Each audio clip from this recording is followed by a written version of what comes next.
2026 ಮತ್ತು 2031 ಅವಧಿಗೆ ಕರ್ನಾಟಕ ರಾಜ್ಯ ಪ್ರಾಥಮಿಕ ಶಾಲಾ ಶಿಕ್ಷಕರ ಸಂಘದ ಚುನಾವಣೆ ನಡೆಯಲಿದ್ದು, ಅದರಂತೆ ಇಂದು ಕೆಜಿಎಫ್ ತಾಲೂಕಿನ ಸರ್ಕಾರಿ ನೌಕರರ ಸಂಘ, ಪ್ರಾಥಮಿಕ ಶಾಲಾ ಶಿಕ್ಷಕರ ಸಂಘ ಹಾಗೂ ಎಲ್ಲ ವೃಂದ ಸಂಘಗಳ ಸಹಯೋಗದಲ್ಲಿ ನಗರದ ಪ್ರಸನ್ನ ಶ್ರೀ ಲಕ್ಷ್ಮೀ ವೆಂಕಟರಮಣ ಸ್ವಾಮಿ ದೇವಾಲಯದಲ್ಲಿ ವಿಶೇಷ ಪೂಜೆ ಹಮ್ಮಿಕೊಂಡು ಪ್ರಚಾರ ಕಾರ್ಯವನ್ನು ಪ್ರಾರಂಭಿಸಲಾಯಿತು. ಈ ಸಂದರ್ಭದಲ್ಲಿ ಸರ್ಕಾರಿ ನೌಕರರ ಸಂಘದ ಅಧ್ಯಕ್ಷರಾದ ನರಸಿಂಹಮೂರ್ತಿ, ಕಾರ್ಯದರ್ಶಿ ಅನಿಲ್ ಕುಮಾರ್, ಖಜಾಂಚಿ ಕೃಷ್ಣಮೂರ್ತಿ, ನಿರ್ದೇಶಕರಾದ ಗಿರೀಶ್ ವಿಜಯಕುಮಾರ್, ಪ್ರಾಥಮಿಕ ಶಾಲಾ ಶಿಕ್ಷಕರ ಸಂಘದ ಅಧ್ಯಕ್ಷರಾದ ಪಿ.ವಿ. ಶ್ರೀನಿವಾಸ್, ಕಾರ್ಯದರ್ಶಿ ರವಿ ಚಂದ್ರನಾಯ್ಡು, ಗೌರವಾಧ್ಯಕ್ಷರಾದ ಉಮಾದೇವಿ, ವೃಂದ ಸಂಘಗಳ ಅಧ್ಯಕ್ಷರಾದ ಶ್ರೀನಿವಾಸ್, ಅಂಬಿಕಾ, ಗಂಗಾಧರ್, ಸುಬ್ರಹ್ಮಣಿ, ಮುಖಂಡರಾದ ಶ್ರೀನಿವಾಸ್ ಮೂರ್ತಿ, ಕೆ2 ಶ್ರೀನಿವಾಸ್, ಸುರೇಶ್ ಹಾಗೂ ಕ್ಷೇತ್ರದ ಎಲ್ಲ ಶಿಕ್ಷಕರು ಹಾಜರಿದ್ದರು. ಕೆಜಿಎಫ್ ತಾಲೂಕಿನ ಎಲ್ಲ ಶಿಕ್ಷಕ ಬಂಧುಗಳೇ, ಏನು 2-3 ದಿನಗಳ ಹಿಂದೆ ಕರ್ನಾಟಕ ರಾಜ್ಯ ಪ್ರಾಥಮಿಕ ಶಾಲಾ ಶಿಕ್ಷಕರ ಸಂಘದ ಒಂದು ಚುನಾವಣೆ ಘೋಷಣೆ ಆಗಿರ್ತಕ್ಕಂಥದ್ದು. ಇದು ತಾಲೂಕು ಹಂತದಿಂದ ಹಿಡಿದು ಜಿಲ್ಲಾ ಹಂತ, ರಾಜ್ಯ ಹಂತದವರೆಗೂ ಕೂಡ ಈ ಚುನಾವಣೆ ನಡೀತಕ್ಕಂಥದ್ದು. ಕೆಜಿಎಫ್ ತಾಲೂಕಿನಲ್ಲೂ ಕೂಡ ಪ್ರಾಥಮಿಕ ಶಾಲಾ ಶಿಕ್ಷಕರ ಸಂಘ ಬಹಳ ಗಟ್ಟಿಯಾಗಿದೆ. ಶಿಕ್ಷಕರ ಪರವಾಗಿ ಕೆಲಸವನ್ನ ಮಾಡ್ತಾ ಇದೆ. ಇಲ್ಲಿ ತಾವೆಲ್ಲ ನಡೆದಿರ್ತಕ್ಕಂಥ ವಿಚಾರ ಇಷ್ಟೇ. ತಮ್ಮನ್ನೆಲ್ಲ ಆಹ್ವಾನಿಸಿರ್ತಕ್ಕಂಥದ್ದು, ಇದೀಗ ತಾನೇ ದೇವರ ಒಂದು ಪೂಜೆಯನ್ನ ನಮ್ಮ ಎಲ್ಲ ಸಂಘದ ವತಿಯಿಂದ ಒಂದು ಪೂಜಾ ಕಾರ್ಯಕ್ರಮನ ಮಾಡಿಕೊಂಡು ಸೊ ಎಲ್ಲರಲ್ಲೂ ಒಂದು ಮನವಿನ ಸಲ್ಲಿಸಬೇಕು ಅಂತೇಳಿ ಇವತ್ತು ಇಲ್ಲಿ ನಾವೆಲ್ಲ ಸೇರ್ಕೊಂಡಿದೀವಿ. ವಿಷಯ ಗೊತ್ತಾಗ್ಲಿ ಅನ್ನೋ ವಿಚಾರಕ್ಕೆ ಮನವಿ ಇಷ್ಟೇ. ನಮ್ಮ ಕರ್ನಾಟಕ ರಾಜ್ಯ ಸರ್ಕಾರಿ ನೌಕರ ಸಂಘ ಮತ್ತೆ ಪ್ರಾಥಮಿಕ ಶಾಲಾ ಶಿಕ್ಷಕ ಸಂಘ, ಈ ತರ ಎಲ್ಲ ವೃಂದ ಸಂಘಗಳು ಎಲ್ಲ ಒಟ್ಟಾಗಿ ಹೋಗ್ತಾ ಇರ್ತಕ್ಕಂಥದ್ದು. ಸೊ ಏನು ನಾವಿನ್ನೂ ಯಾರು ಅಭ್ಯರ್ಥಿಗಳು ಯಾರು ಏನು ಅಂತ ಇಲ್ಲಿ ಎಲ್ಲರೂ ಕೂಡ ಒಮ್ಮತದಿಂದ ಇದ್ದಾವೆ. ಯಾರೇ ಅಭ್ಯರ್ಥಿ ಆದ್ರೂ ಎಲ್ಲ ನಮ್ಮವ್ರೆ. ಇಲ್ಲಿ ಸದಸ್ಯರಾದ್ರೆ ಅಥವಾ ನಿರ್ದೇಶಕರಾದ್ರೆ ಅವ್ರಿಗೊಂದು ಇದು ಸಾಮಾನ್ಯ ಶಿಕ್ಷಕ ಬೇರೆ ಅಂತಲ್ಲ, ಇಲ್ಲಿ ನಾವೆಲ್ಲರೂ ಕೂಡ ಒಂದೇ ಅಂತಕ್ಕಂಥ ಭಾವನೆಯಲ್ಲಿ ನಾವು ಹೋಗ್ತಾ ಇದೀವಿ. ಅದೇ ರೀತಿ ಈಗ ಮುಂಬರ್ತಕ್ಕಂಥ ಪ್ರಾಥಮಿಕ ಶಾಲಾ ಶಿಕ್ಷಕರ ಚುನಾವಣೆಯಲ್ಲೂ ಕೂಡ ನಾವೆಲ್ಲ ಒಟ್ಟಾಗಿದ್ದು ಇಡೀ ಜಿಲ್ಲೆಗೆ, ಇಡೀ ರಾಜ್ಯಕ್ಕೆ ಕೆಜಿಎಫ್ ತಾಲೂಕು ಒಂದು ಮಾದರಿ ಆಗಿದೆ ಅಂತಕ್ಕಂಥದ್ದನ್ನ ತೋರಿಸ್ಕೊಡ್ಬೇಕು ಅಂತಕ್ಕಂಥದ್ದೇ ನಮ್ಮ ಉದ್ದೇಶ. ಇಲ್ಲಿ ಜಿದ್ದಾಜಿದ್ದು ಚುನಾವಣೆ ನಡಿಬೇಕು, ಏನೇನೋ ಆಗ್ಬಿಡ್ಬೇಕು ಅನ್ನೋ ಉದ್ದೇಶ ನಮ್ದಲ್ಲ. ನಾವೆಲ್ಲ ಇನ್ನಷ್ಟು ಸೌಹಾರ್ದಯುತವಾಗಿ, ಇನ್ನಷ್ಟು ನಮ್ಮ ಸಮಸ್ಯೆಗಳನ್ನ ನಾವೇ ಬಗೆಹರಿಸ್ಕೊಳ್ತಕ್ಕಂಥ ಶಕ್ತಿ ನಮ್ಗೆ ಭಗವಂತ ಕೊಡ್ಲಿ ಅಂತೇಳಿ ಇವತ್ತು ನಾವು ಭಗವಂತನ ಸನ್ನಿಧಾನದಲ್ಲಿ ಇದನ್ನ ಪ್ರಾರಂಭ ಮಾಡ್ತಾ ಇದೀವಿ. ಸೊ ಹಾಗಾಗಿ ಕರೆದಿದ ತಕ್ಷಣ ತಾವೆಲ್ಲರೂ ಕೂಡ ನಿನ್ನೆ ತಾನೇ ನಾವು 5:30-6 ಗಂಟೆ ಡಿಸೈಡ್ ಮಾಡಿದ್ದು. ತಮ್ಗೆ ಫೋನ್ ಮೂಲಕ ತಿಳಿಸಿದ ತಕ್ಷಣ ತಾವು ಹೆಚ್ಚಿನ ಪ್ರಮಾಣದಲ್ಲಿ ಇಲ್ಲಿಗೆ ಬಂದಿದ್ದೀರಾ ಅಂದ್ರೆ ನಿಜವಾಗ್ಲೂ ನಾವು ನಿಮ್ಗೆ ಅವತ್ತು ಕೃತಜ್ಞರಾಗಿರ್ತೇವೆ. ನಿಮ್ಗೆ ವಿಶೇಷವಾಗಿರ್ತಕ್ಕಂಥ ಧನ್ಯವಾದಗಳನ್ನ ನಮ್ಮೆಲ್ಲ ಸಂಘಗಳ ಪರವಾಗಿ ತಮ್ಗೆ ಅರ್ಪಿಸ್ತಾ ಇದ್ದೇವೆ. ನಾವು ನೋಡಿ, ದೇವರ ಸನ್ನಿಧಾನದಲ್ಲಿ ನಿಂತ್ಕೊಂಡು ಮಾತಾಡ್ತಾ ಇದ್ದೇವೆ.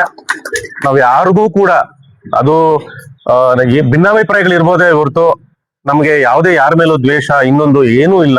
ನಾವೆಲ್ಲ ಒಂದೇ, ನಾವೊಂದು ಕುಟುಂಬ ಇದ್ದ ಹಾಗೆ. ನಮ್ಮ ಶಿಕ್ಷಕರಾಗ್ಲಿ, ಸರ್ಕಾರಿ ನಮ್ಮೆಲ್ಲ ನೌಕರರಾಗ್ಲಿ, ನಾವೆಲ್ಲ ಒಂದು ಕುಟುಂಬ ಇದ್ದಾಗೆ. ಸಣ್ಣ ಪುಟ್ಟ ಭಿನ್ನಾಭಿಪ್ರಾಯಗಳು ಎಲ್ಲ ಕಡೆ ಮನೇಲಿ ಇರ್ತಕ್ಕಂಥ 4 ಜನರ ಮಧ್ಯೆನೆ ಸಣ್ಣ ಪುಟ್ಟ ಭಿನ್ನಾಭಿಪ್ರಾಯಗಳು ಬರ್ತಾ ಇರುತ್ತೆ. ಅಂಥದ್ರಲ್ಲಿ ನಾವು ಇಷ್ಟು ಜನ ಇರ್ಬೇಕಾದ್ರೆ ಸಣ್ಣ ಪುಟ್ಟ ಭಿನ್ನಾಭಿಪ್ರಾಯಗಳು ಬರ್ತಾ ಇರ್ತವೆ. ಸೊ ಹಾಗಾಗಿ ಇದನ್ನೆಲ್ಲ ಬದಿಗೊತ್ತಿ ನಾವೆಲ್ಲರೂ ಕೂಡ ಒಟ್ಟಿಗೆ ಹೋಗೋಣ ಅಂತಕ್ಕಂಥದ್ದು. ಚುನಾವಣೆನೇ ಬೇಡ ಅನ್ನೋ ಒಂದು ಮನಸ್ಥಿತಿ ನಮ್ಮ ಮನಸ್ಸಲ್ಲಿದೆ. ಆದ್ರೂ ಕೂಡ ಎಲ್ಲರೂ ಕೂಡ ಒಟ್ಟಿಗೆ ಸೇರ್ಕೊಂಡು ಇದೊಂದು ಪ್ರಾರಂಭ ಅಂತ ಅಷ್ಟೇ. ಒಂದು ದೇವರ ಸನ್ನಿಧಾನದಲ್ಲಿ ನಾವು ಸೇರ್ಕೊಂಡು ಮಾತಾಡ್ತಾ ಇರೋದಿದೆ. ಎಲ್ಲರೂ ನಾವು ಒಟ್ಟಿಗೆ ಹೋಗೋಣ, ಆ ಒಂದು ಮೂಲ ಮಂತ್ರದೊಂದಿಗೆ ಇದನ್ನ ಪ್ರಾರಂಭ ಮಾಡ್ತಾ ಇದ್ದೇವೆ. ಎಲ್ಲರೂ ಕೂಡ ಒಟ್ಟಿಗೆ ಸೇರ್ಕೊಂಡು ಒಂದು ಒಳ್ಳೆಯ ಸಂಘಟನೆಯನ್ನ ಕಟ್ಕೊಳ್ಳೋಣ. ನಮ್ಮ ಶಾಲೆಗಳನ್ನ ನಮ್ಗೆ ಇದಕ್ಕಿಂತ ಹೆಚ್ಚಿನ ಜವಾಬ್ದಾರಿಗಳು ಜಾಸ್ತಿ ಇದೆ. ನಮ್ಮ ಮಕ್ಕಳ ಸಂಖ್ಯೆಯನ್ನು ಹೆಚ್ಚಿಸಿಕೊಂಡು ಶಾಲೆಗಳನ್ನ ಉಳಿಸ್ಕೊಡ್ತಕ್ಕಂಥ ಒಂದು ಜವಾಬ್ದಾರಿ ಕೂಡ ನಮ್ಮ ಮೇಲಿದೆ. ಇವತ್ತು ನಮ್ಮನ್ನೇ ನಂಬ್ಕೊಂಡಿರ್ತಕ್ಕಂಥ ಮಕ್ಕಳು ಕೂಡ ಇದ್ದಾರೆ ಸರ್ಕಾರಿ ಶಾಲೆಗಳಲ್ಲಿ. ಸೊ ಆ ಕಡೆ ನಾವು ಹೆಚ್ಚಿನ ಗಮನ ಕೊಡೋಣ. ಹಾಗಾಗಿ ಒಂದ್ ವೇಳೆ ಚುನಾವಣೆ ಅಂತ ಬಂದ್ರೆ ಖಂಡಿತವಾಗ್ಲೂ ನಾವೆಲ್ಲ ಒಗ್ಗಟ್ಟನ್ನ ಪ್ರದರ್ಶನ ಮಾಡಿ ಒಂದು ಒಳ್ಳೆ ಟೀಮ್ ಅನ್ನ ಗೆಲ್ಸ್ಕೊಳ್ಳೋಣ ಅಂತಕ್ಕಂಥದ್ದೇ ಸರ್ಕಾರಿ ನೌಕರ ಸಂಘ ಆಗಿರ್ಬೋದು ಮತ್ತೆ ಎಲ್ಲ ನಮ್ಮ ಪ್ರಾಥಮಿಕ ಶಾಲೆ ವೃಂದ ಸಂಘಗಳೆಲ್ಲ ಬಹಳ ಸರಾಗವಾಗಿ ಹೋಗ್ತಾ ಇದೆ. ಏನೇ ಕಷ್ಟ ಸುಖ ಇದ್ರೂ ಎಲ್ಲ ಒಟ್ಟಿಗೆ ಹೋಗ್ತಕ್ಕಂಥದ್ದು ಆಗ್ತಾ ಇದೆ. ಸೊ ಹಾಗಾಗಿ ಈಗ ಏನು ನಾವು ಒಂದು ಬಸ್ ಹೋಗ್ತಾ ಇದೆ ಅಂದ್ರೆ 4 ಟೈರ್ ಇರ್ತದೆ. ಈಗ 4 ಟೈರು ಕರೆಕ್ಟ್ ಆಗಿ ಈಕ್ವಲ್ ಆಗಿ ಹೋಗ್ತಾ ಇದ್ರೆ ಬಸ್ ಕರೆಕ್ಟ್. ಒಂದು ಟೈರ್ ಪಂಚರ್ ಆಯ್ತು ಅಂದ್ರೆ ಸೊ ಅದು ಬಸ್ ಮತ್ತೆ ಮುಂದೆ ಹೋಗ್ಲಿಕ್ಕೆ ಆಗಲ್ಲ. ಆ 3 ಟೈರು ಸ್ಟ್ರಾಂಗ್ ಆಗಿದ್ರು ಕೂಡ ಬಸ್ ಹೋಗ್ಲಿಕ್ಕೆ ಆಗೋದಿಲ್ಲ. ಆ ಟೈರ್ನ ಪ್ರಿಪೇರಿ ಮಾಡ್ಕೊಂಡು ಇರ್ಬೇಕಾಗ್ತದೆ. ಸೊ ಹಾಗಾಗಿ ಆ ರಿಪೇರಿ ಆಗೋ ಕೆಲಸ ಆಗೋದು ಬೇಡ. ಅದು ಸದೃಢವಾಗಿದೆ, ಅದು ಹಾಗೆ ಹೋಗ್ತಾ ಇರ್ಲಿ. ಅದೊಂದನ್ನ ಪಂಚರ್ ಮಾಡ್ಬಿಟ್ಟು ನಾವು ಮತ್ತೆ ಬಸ್ ಹೋಗ್ಲಿ ಅಂದ್ರೆ ಹೋಗೋದಿಲ್ಲ, ಎಲ್ಲ ಅಡೆತಡೆ ಆಗ್ಬಿಡ್ತದೆ. ಸೊ ಹಾಗಾಗಿ ಅದು ಸರಾಗವಾಗಿ ಹೋಗೋದಕ್ಕೆ ಎಲ್ಲ ತಮ್ಮ ಕೈಲಿ, ಎಲ್ಲ ನಿಮ್ ಕೈಲೇ ಇದೆ. ಇಲ್ಲಿ ನಾವು, ನಾನು ಮೊದಲೇ ಹೇಳ್ತಾ ಇದ್ದೀನಿ, ಇಲ್ಲಿ ಜಿದ್ದು ದ್ವೇಷ ಅಸೂಯೆ ಇನ್ನೊಂದು ಏನೂ ಇಲ್ಲ. ನಾವೆಲ್ಲ ಒಬ್ರನ್ನೊಬ್ರ, ನಾನು ಮೊನ್ನೆ ತಾನೇ ಒಂದು ವಿಡಿಯೋ ಹಾಕಿದ್ದೆ, ನಾವೆಲ್ಲ ಒಬ್ರನ್ನೊಬ್ರನ್ನ ಪ್ರೀತಿಸೋಣ, ನಾವೆಲ್ಲ ಚೆನ್ನಾಗಿರೋಣ, ಒಬ್ಬರ ಸಮಸ್ಯೆಗೂ ಸ್ಪಂದಿಸೋಣ ಅಂತ ಹೇಳ್ತಾ, ದಯವಿಟ್ಟು ಎಲ್ರು ಕೂಡ ಚುನಾವಣೆ ಅಂತ ಆದ್ರೆ ದಯವಿಟ್ಟು ಸರ್ಕಾರಿ ನೌಕರ ಸಂಘ ಮತ್ತೆ ಈಗೇನ್ ನಮ್ಮ ಸಂಘಟನೆಗಳು ಒಟ್ಟಾಗಿದ್ದಾವೆ ಆ ಸಂಘಟನೆಗೆ ತಾವೆಲ್ಲರೂ ಕೂಡ ಬಲ ತುಂಬಬೇಕು.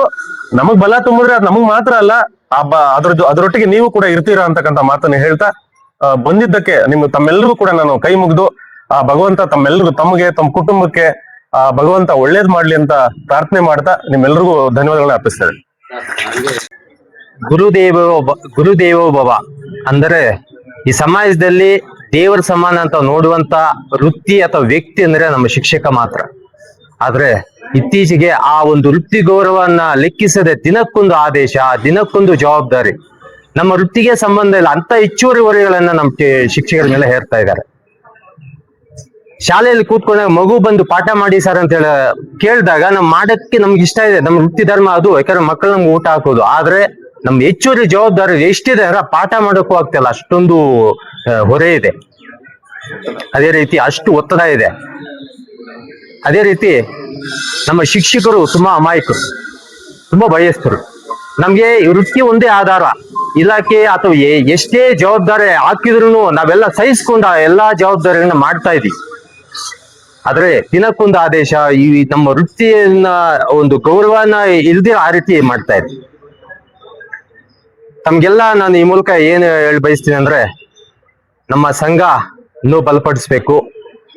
ನಮ್ಮ ಡಾಕ್ಟರ್ BR ಅಂಬೇಡ್ಕರ್ ಅವರು ಬರೆದಂತ ಸಂವಿಧಾನದಲ್ಲಿ ನಮ್ಮಂತ ಅಮಾಯಕರಿಗೆ, ಅಸಹಾಯಕರಿಗೆ ಸಮಾಜದ ಕಟ್ಟಕಡೆಗೂ ನ್ಯಾಯ ಸಿಗ್ಬೇಕಂತ ಒಂದು ದೃಷ್ಟಿಯಿಂದ ಆ ಸಂವಿಧಾನದಲ್ಲಿ ಇರುವಂತ ನಮ್ಮ ಹಕ್ಕುಗಳನ್ನು ಪಡೆಯೋಕ್ಕೋಸ್ಕರ ನಾವು ಸಂಘಗಳು ಒಟ್ಟಾಗಿ ಕೆಲಸ ಮಾಡ್ತೀವಿ. ಅದು ಏನೇ ಆಗ್ಲಿ, ನನ್ನ ಪ್ರಾಣ ಇರೋವರೆಗೂ ನನ್ನ ಶಿಕ್ಷಕರು ನನ್ನ ದೇವರು. ಪಾಪ ನಮ್ಮ ಅಕ್ಕ ತಂಗಿರು ಫೋನ್, ಸಾರ್ ನಮ್ಗೆ ಈ ಸಮಸ್ಯೆ ಇದೆ ಸರ್, ಎಷ್ಟು ಕೆಲಸ ಮಾಡಿದೆ ಸರ್, ನಾವು ಸ್ಕೂಲ್ಗೆ ಹೋಗೋದಾ, ಸೆನ್ಸಸ್ ಮಾಡೋದಾ, BLO ಕೆಲಸ ಮಾಡೋದಾ ಅಂತ ಹೇಳಿದಾಗ ಕಳ್ಳು ಹಿಂಡಿ ಬಿಡತ್ತೆ ನಮ್ಮ ಶಿಕ್ಷಕರು. ಅವಾಗ ನಮ್ಮ ಅಧ್ಯಕ್ಷರು ಫೋನ್ ಮಾಡಿ ಎಷ್ಟು ನಮ್ಗೆ ಸಾಧ್ಯ ಆಗುತ್ತೋ ಅಷ್ಟು ನಾವು ಸಹಾಯ ಮಾಡಿದೀವಿ. ಹಾಗಾಗಿ ನಮ್ಮ ಶಿಕ್ಷಕರ ಹಕ್ಕುಗಳನ್ನು ಪಡೆಯೋಕ್ಕೋಸ್ಕರ ಅದು ನಮ್ಮ ಸಂವಿಧಾನದ ಅಡಿಯಲ್ಲಿ ಪ್ರತಿದಿನ ನಾನು ಹೋರಾಟ ಮಾಡಕ್ ನಾವು ರೆಡಿ ಇದ್ದೀವಿ. ಅದು ನಮ್ಮ ಕೆಲಸ ಹೋದ್ರೂ ಪರವಾಗಿಲ್ಲ, ನನ್ನ ಜೈಲ್ಗೆ ಹಾಕಿದ್ರು ಪರವಾಗಿಲ್ಲ, ನನ್ನ ಶಿಕ್ಷಕರಿಗೋಸ್ಕರ ನನ್ನ ಪ್ರಾಣ ಕೊಡಕ್ಕೂ ನಾನು ರೆಡಿ ಇದ್ದೀನಿ. ದಯವಿಟ್ಟು ಅದಕ್ಕೆ ಎಲ್ಲ ವೃತ್ತಿ ಬಂದವರು ಹೇಳ್ತಾ ಇದ್ದೀನಿ, ಮುಂದಿನ ಚುನಾವಣೆಯಲ್ಲಿ ಸಮರ್ಥರನ್ನ ಆಯ್ಕೆ ಮಾಡಿ ನಿಮ್ಮ ಒಂದು ಹಕ್ಕುಗಳನ್ನ ಆ ಒಂದು ನಿಟ್ಟಿನಲ್ಲಿ ಕೆಲಸ ಮಾಡುವಂತರನ್ನ ನೀವು ಆಯ್ಕೆ ಮಾಡಿ ಅಂತ ಈ ಮೂಲಕ ಹೇಳ್ತಾ ನನ್ನ ಮಾತು ಮುಗಿಸ್ತೀನಿ. ಎಲ್ಲ ಗೌರವಾನ್ವಿತ ವೃತ್ತಿ ಬಾಂಧವರೇ, ತಮ್ಮೆಲ್ಲರಿಗೂ ಈ ಸಂದರ್ಭದಲ್ಲಿ ಬೆಳಗಿನ ವಂದನೆಗಳನ್ನು ಹೇಳ್ತಾ, ಬನ್ನಿ ಏನು ನಮ್ಮ ವಿನೋದ್ ಬಾಬು ಕಟ್ಟಿಕೊಟ್ಟಂತ ಈ ಪ್ರಾಥಮಿಕ ಶಾಲಾ ಶಿಕ್ಷಕರ ಸಂಘ ಇದೆ. ಬಾಬು ಯಾವ ರೀತಿಯಲ್ಲಿ ಕೆಲಸ ಮಾಡ್ತಾ ಇದ್ನೋ ಅದೇ ರೀತಿಯಲ್ಲಿ ಕೂಡ ನಾವು ಕಾಲಕ್ಕೆ ಅಂದ್ರೆ ತಿಂಗಳಿಗೆ ಏನು ಆದೇಶ ಬರ್ತದೋ ಆ ಆದೇಶದ ಪ್ರಕಾರ ಶಿಕ್ಷಕರಿಗೆ ಏನೇನು ಮಾಡಕ್ ಸಾಧ್ಯ ಆಗುತ್ತೋ ಆ ಎಲ್ಲವನ್ನು ನಮ್ಮ ಶಕ್ತಾನುಸಾರ ಮಾಡಿದ್ದೀವಿ ಅಂತ ನಾವು ಭಾವಿಸ್ತಾ ಇದ್ದೇವೆ. ಹಾಗಾಗಿ ಇವತ್ತು ಚುನಾವಣೆ ಪ್ರಣಾಳಿಕೆ ಅಥವಾ ಚುನಾವಣೆಯ ಒಂದು ಡೇಟು, ಕ್ಯಾಲೆಂಡರು ಎಲ್ಲ ನಿಮ್ಗೆಲ್ಲ ಗೊತ್ತಾಗಿದೆ. ಹಾಗಾಗಿ ಏನು ತರಾತುರಿಯಲ್ಲಿ ಜಸ್ಟ್ ಒಂದು 10-15 ದಿವಸದಲ್ಲಿ ಚುನಾವಣೆ ಎಲ್ಲ ಪ್ರಕ್ರಿಯೆಗಳು ಮುಗಿಸ್ತಕ್ಕಂಥ ಇದು ಬಂದಿದೆ. 5 ದಿವಸ ಇಂಗ್ಲಿಷ್ ಟ್ರೈನಿಂಗು, 2 ದಿವಸ ನಮ್ಮ 3 ದಿವಸ ಗಣಿತಿ, ಈ 8 ದಿವಸ ಹೋದ್ರೆ ಯಾರೂ ಕೂಡ ಶಾಲೆಗಳಿಗೆ ಹೋಗಕ್ಕೆ ಆಗ್ತಾ ಇಲ್ಲ, ಶಾಲೆಗಳು ತೆರೆಯಕ್ಕೆ ಆಗ್ತಾ ಇಲ್ಲ. ಅಂತ ಸಂದರ್ಭದಲ್ಲಿ ಇವತ್ತು ಎಲೆಕ್ಷನ್ ಬಂದಿರತಕ್ಕಂಥದ್ದು ಒಂಥರ ಕಷ್ಟ ಸಾಧ್ಯವಾದಂತಹ ದಿನಗಳನ್ನ ಎದುರಿಸಬೇಕಾಗಿದೆ, ಪ್ರಚಾರಕ್ಕೆ ಮತ್ತೊಂದಕ್ಕೆ. ಹಾಗಾಗಿ ಏನು ನಾವು ಇದ್ದೀವಿ, ಸಂಜೆ ಹೊತ್ತು ಮನೆಯನ್ನ ಭೇಟಿ ಮಾಡಿ ಎಲ್ಲ ಒಂದು ನಮ್ಮ ಶಿಕ್ಷಕರ ಆಶೀರ್ವಾದವನ್ನ ಪಡ್ಕೊಳ್ಳೋಣ ಅಂತಕ್ಕಂಥ ಒಂದು ಪ್ಲಾನ್ ಅನ್ನ ಮಾಡ್ಕೊಂಡಿದ್ದೀವಿ. ಜೊತೆಗೆ ಇಲ್ಲಿ 8 ದಿವಸ ಇರ್ತೀರಿ, ಅಲ್ಲಿ ಕೂಡ ನಾವು ನಮ್ಮವ್ರು ಇರ್ತೀರಿ, ನಮ್ಮ ಅಕ್ಕಪಕ್ಕ ಇರೋರ ಜೊತೆ ನಮ್ಮ ಅವನು ಸಂಘ ಅಂದ್ರೆ ನಾವೇ ಅಲ್ಲ, ನಾವೆಲ್ಲರೂ ಕೂಡ ಸಂಘನೇ. ಆ ಸಂಘ ಏನು ಆಗುತ್ತೋ, ಯಾವ ರೀತಿ ಕೆಲಸ ಮಾಡಿದೆ, ನಾಳೆ ಇನ್ನೇನ್ ನಿಮ್ಗೆ ಬೇಕು ಅಂತಕ್ಕಂಥದ್ದನ್ನ ತಮ್ಮಲ್ಲಿ ಒಂದು ಚರ್ಚೆ ಮಾಡಿಕೊಂಡು ಒಂದು ಸದೃಢವಾದಂತಹ ಸಂಘವನ್ನ ಕಟ್ಟಿ KGF ತಾಲೂಕಿನಲ್ಲಿ ಏನು ನೌಕರ ಸಂಘ, ಶಿಕ್ಷಕರ ಸಂಘ, ಮುಖ್ಯ ಶಿಕ್ಷಕರ ಸಂಘ, SC ST ಶಿಕ್ಷಕರ ಸಂಘ, ನೌಕರ ಸಂಘ, ದೈಹಿಕ ಶಿಕ್ಷಕರ ಸಂಘ ಎಲ್ಲಾನು ಕೂಡ ನಾವು ಒಟ್ಟಾಗಿ ಹೋಗ್ತಾ ಇದ್ವಿ. ಅದೇ ರೀತಿಯಲ್ಲಿ ತಾವೆಲ್ಲರೂ ಕೂಡ ಆಶೀರ್ವಾದ ಮಾಡಿ ಸಂಘವನ್ನ ಮತ್ತಷ್ಟು ಗಟ್ಟಿ ಮಾಡ್ಬೇಕು ಅಂತ ಹೇಳಿ ಇವತ್ತು ಭಗವಂತನ ಸನ್ನಿಧಿಯಲ್ಲಿ ಕೇಳ್ಕೊಂತ, ನಿಮ್ಮ ಒಂದು ಏನೇ ಒಂದು ಸಮಸ್ಯೆಗೆ ನಾವು ಸ್ಪಂದಿಸಿದ್ದೀವಿ, ಮುಂದೆ ಕೂಡ ಸ್ಪಂದಿಸ್ತೀವಿ. ಆ ಒಂದು ಉದ್ದೇಶದಿಂದ ತಾವೆಲ್ಲರೂ ಕೂಡ ನಮ್ಗೆ ಆಶೀರ್ವಾದ ಮಾಡಬೇಕು ಅಂತ ತಮ್ಮಲ್ಲಿ ಕೈ ಮುಗಿದು ಕೇಳ್ಕೊಂತ ನನ್ನ ಮಾತನ್ನ ಮುಗಿಸ್ತಾ ಇದ್ದೀನಿ. ನಮಸ್ಕಾರ. ನಮಸ್ಕಾರಗಳು. ಈಗಾಗಲೇ ಎಲ್ಲ ಅಧ್ಯಕ್ಷರು ನಮ್ಮ ಸದಸ್ಯರುಗಳೆಲ್ಲ ಹೇಳಿದ್ದಾರೆ, ನಿಮ್ಮ ಸೇವೆ ಮಾಡ್ಲಿಕ್ಕೆ ನಾವು ಸದಾ ಸಿದ್ಧರಿದ್ದೀವಿ, ನೀವು ನಮ್ಮ ಜೊತೆಗೆ ಇರಬೇಕು ಅಂತ ಹೇಳಿ ಆಶೀರ್ವಾದ ನಮ್ಮ ಮೇಲೆ ಇರಲಿ ಅಂತ ಹೇಳಿ ನನ್ನ ಮಾತುಗಳನ್ನು ಮುಗಿಸ್ತೀನಿ. ಜೈ ಹಿಂದ್. ಆತ್ಮೀಯ ಎಲ್ಲ ಕೆಜಾಪಿನ ಆತ್ಮೀಯ ವೃತ್ತಿ ಬಾಂಧವರೇ, ಏನ್ ಈ ದಿವಸ ಕೆಜಾಪ್ನ ವೆಂಕಟರಾಮ ಸ್ವಾಮಿ ದೇವಸ್ಥಾನದಲ್ಲಿ ನಿಮ್ಮೆಲ್ಲರ ಆಶೀರ್ವಾದ ಸದಾ ನಮ್ಮ ಮೇಲೆ ಹೀಗೆ ಇರ್ಲಿ ಅಂತ ಹೇಳ್ತಾ, ಏನು ನಾವು 5 ವರ್ಷಗಳಿಂದ ಕೆಜಾಪ್ ತಾಲೂಕು ಬಂದ ಮೇಲೆಯಿಂದ ಕೂಡ ಏನ್ ನೌಕರ ಸಂಘ, ಶಿಕ್ಷಕರ ಸಂಘ ಸದಾ ನಿಮ್ಮ ಸೇವೆಯನ್ನು ಮಾಡ್ತಾ ಬರ್ತಾ ಇದೆ. ಅದೇ ರೀತಿ ಕೂಡ ಮುಂದಿನ ದಿನಗಳಲ್ಲಿ ಏನು ನಿಮ್ಮ ಸೇವೆ ಮಾಡೋದಕ್ಕೆ ನಾವು ಸದಾ ಸಿದ್ಧರಾಗಿದ್ದೀವಿ. ಮತ್ತೆ ಏನು 2-3 ವರ್ಷಗಳಿಂದ ಕೂಡ ಗೆಳೆಯರ ಬಳಗದ ವತಿಯಿಂದ ಕೂಡ ನಿಮ್ಮ ಶಾಲೆಗಳಿಗೆ ಏನೇನು ಬೇಕೋ, ಮಕ್ಕಳಿಗೆ ಏನೇನು ಬೇಕೋ ಅವೆಲ್ಲವನ್ನು ಕೂಡ ವ್ಯವಸ್ಥೆ ಮಾಡ್ತಾ ಇದ್ದೀವಿ. ಮುಂದಿನ ದಿನಗಳಲ್ಲಿ ಕೂಡ, ಮುಂದಿನ ಜೂನ್ ತಿಂಗಳಲ್ಲಿ ಕೂಡ ತಾಲೂಕಿನಾದ್ಯಂತ ಕೂಡ ಎಲ್ಲಾ ಶಾಲೆಗಳಿಗೂ ನೋಟ್ ಪುಸ್ತಕ ಬರ್ತಾ ಇದೆ. ಸ್ಯಾಮ್ಸಂಗ್ ಕಡೆಯಿಂದ, ಮಾರ್ವಾಡಿ ಕಂಪನಿಯಿಂದ ಬ್ಯಾಗುಗಳು ಬರ್ತಾ ಇದಾವೆ, ಎಪ್ಸಾನ್ ಕಂಪನಿಯಿಂದ ಮತ್ತೆ ಸ್ಮಾರ್ಟ್ ಕ್ಲಾಸಸ್ ಬರ್ತಾ ಇದೆ HPS ಗಳಿಗೆ. ಎಲ್ಲ ಕೂಡ ನಾವು ಇಂಡೆಂಟ್ ಕೊಟ್ಟಿದ್ವಿ. ಯಾರ್ಯಾರಿಗೂ ಶೌಚಾಲಯ ಇಲ್ವೋ ಆ ಶಾಲೆಗಳು ಕೂಡ ನಾವು ಪಟ್ಟಿ ಮಾಡಿ ಕಲ್ಸ್ಕೊಟ್ಟಿದ್ವಿ, ಅದು ಕೂಡ ಬರ್ತಾ ಇದಾವೆ. ಮತ್ತೆ ಅನೇಕ ರೀತಿಯಾದಂತ ಗ್ರೀನ್ ಬೋರ್ಡ್ಗಳು ಬರ್ತಾ ಇದಾವೆ ಇಂಡಿಯನ್ ಕಂಪನಿ ಕಡೆಯಿಂದ. ನಾವು ಏನು ಇವತ್ತು ಇದೆಲ್ಲ ಮಾಡ್ಬೇಕಾದ್ರೆ ನಮ್ಮ ಗೆಳೆಯರ ಬಳಗದ ನಾಣಸಮ್ಮಣ್ಣ ಮತ್ತು ಐರಣ್ಣಗೌಡ ಸಹಕಾರ ಮತ್ತು ನಮ್ಮ ಎಲ್ಲಾ ನೌಕರ ಸಂಘದ ಸಹಕಾರದಿಂದ ತಾಲೂಕಿನಲ್ಲಿ ಎಲ್ಲಾ ರೀತಿಯಾದಂತಹ ಸಹಕಾರವನ್ನು ಕೊಡ್ತಾ ಇದೀವಿ. ಮುಂದೆ ಕೂಡ ಇದೇ ರೀತಿಯಾಗಿ ನಾವು ಸೇವೆಯನ್ನು ಮಾಡ್ತೀವಿ. ನಿಜವಾಗ್ಲೂ ಕೂಡ ಏನ್ ನೌಕರ ಸಂಘ ಮತ್ತು ಶಿಕ್ಷಕರ ಸಂಘ ಒಂದಾಗಿದ್ರೆ ಏನ್ ಬೇಕಾ ಮಾಡೋದಕ್ಕೆ ನಾವು ಸಹಕಾರ ಕೊಡ್ತೀವಿ.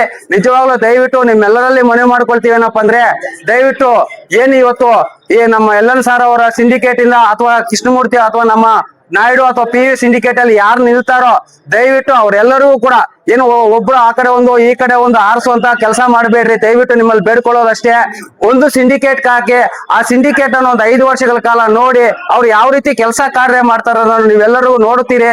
ಮುಂದೆ ಕೂಡ ಒಳ್ಳೆ ತಾಲೂಕಿನಲ್ಲಿ, ಜಿಲ್ಲೆಯಲ್ಲಿ ಒಳ್ಳೆಯ ಒಂದು ಅಭಿವೃದ್ಧಿ ತಾಲೂಕನ್ನ ನಾವು ಮಾಡೋದಕ್ಕೆ ನಾವೆಲ್ಲ ಸದಾ ಸಿದ್ಧರಾಗಿದ್ದೀವಿ ಅಂತ ಹೇಳ್ತಾ, ನಿಮ್ಮೆಲ್ಲರಿಗೂ ಕೂಡ ಇವತ್ತು ಬಂದು ನಮಗೇನು ಇವತ್ತು ಆಶೀರ್ವಾದ ಮಾಡಿದ್ದೀರೋ ಇದೇ ಆಶೀರ್ವಾದ ಈ 5 ವರ್ಷಗಳ ಕಾಲ ಇರಬೇಕು. ಮತ್ತು ಚುನಾವಣೆ ಸಮಯದಲ್ಲಿ ಕೂಡ ನೀವೆಲ್ಲರೂ ಕೂಡ ನಾವು ಮನೆಗಳಿಗೆ ಬರೋದು ಸ್ಕೂಲ್ ಹತ್ರ ಬಂದು ಚುನಾವಣಾ ಪ್ರಚಾರ ಮಾಡ್ಬೋದಾಗಿತ್ತು. ಯಾಕಂದ್ರೆ ಸರ್ಕಾರ ದೇಶದಿಂದ ಚುನಾವಣೆ ಮಾಡಕ್ ಆಗ್ತಾ ಇಲ್ಲ, ಎಲ್ಲ ಟ್ರೈನಿಂಗ್ ಇದೆ, ಸೆನ್ಸಸ್ ಇದೆ. ಆದ್ರಿಂದ ಏನು ಫೋನಲ್ಲಿ ಮಾತಾಡ್ತೀವಿ ಅಥವಾ ಮನೆಗಳು ಬಂದು ಮಾತಾಡ್ತೀವಿ, ದಯವಿಟ್ಟು ನೀವೇ ಕ್ಯಾಂಡಿಡೇಟ್ ಅಂದ್ಕೊಂಡು ಪ್ರತಿಯೊಬ್ಬರು ಸಹಕಾರ ಕೊಡ್ಬೇಕಂತೇಳಿ ಈ ಸನ್ನಿಧಾನದಲ್ಲಿ ನಿಮ್ಮೆಲ್ಲರನ್ನು ಬೇಡ್ಕೊಳ್ತಾ ಇದ್ದೀನಿ ಸರ್. ಆತ್ಮೀಯರೇ, 2026ರಿಂದ 2031ನೇ ವರ್ಷದ ಅವಧಿಗೆ ಕರ್ನಾಟಕ ರಾಜ್ಯದಾದ್ಯಂತ ಕರ್ನಾಟಕ ರಾಜ್ಯ ಪ್ರಾಥಮಿಕ ಶಾಲಾ ಶಿಕ್ಷಕರ ಸಂಘದ ಚುನಾವಣೆಗೆ ಈ ದಿನಾಂಕ ಏಪ್ರಿಲ್ 19ರಂದು ದಿನಾಂಕ ನಿಗದಿಯಾಗಿದ್ದು, ಬಂಧುಗಳೇ, ಏನು ನಮ್ಮ KGF ತಾಲೂಕು ಇಡೀ ರಾಜ್ಯದಲ್ಲಿಯೇ ಮಾದರಿಯಾಗಿ ಕೆಲಸ ಕಾರ್ಯಗಳನ್ನ ಮಾಡ್ಕೊಂಡು ಬರ್ತಾ ಇದೆ. ಅದೆಲ್ಲ ಕೂಡ KGF ತಾಲೂಕಿನ ಶಿಕ್ಷಕರ ಗಮನಕ್ಕಿದೆ. ಇದೇ ಹಾದಿಯಲ್ಲಿ ಮುಂದುವರೆದು ಈ ಒಂದು ಪ್ರಾಥಮಿಕ ಶಾಲಾ ಶಿಕ್ಷಕರ ಸಂಘದಲ್ಲಿ ಏನು ಸಮರ್ಥ ಅಭ್ಯರ್ಥಿಗಳು ಚುನಾವಣೆಗೆ ಕಣಕ್ಕಿಳಿತಾರೆ, ಆ ಎಲ್ಲ ಅಭ್ಯರ್ಥಿಗಳನ್ನ ಕೂಡ ಗೆಲ್ಲಿಸಿ ಆ ಅಭ್ಯರ್ಥಿಗಳು ಮುಂದಿನ ದಿನಗಳಲ್ಲಿ ತಮ್ಮ ಸೇವೆ ಮಾಡ್ಲಿಕ್ಕೆ ಅನುಕೂಲ ಮಾಡಿಕೊಡಿ ಅಂತ ಸಮಸ್ತ KGF ತಾಲೂಕಿನ ಎಲ್ಲ ಆತ್ಮೀಯ ಶಿಕ್ಷಕ ಬಂಧುಗಳಲ್ಲಿ ನಾನು ವಿನಂತಿ ಮಾಡ್ಕೊಳ್ತಾ ಇದ್ದೇನೆ. ಧನ್ಯವಾದಗಳು.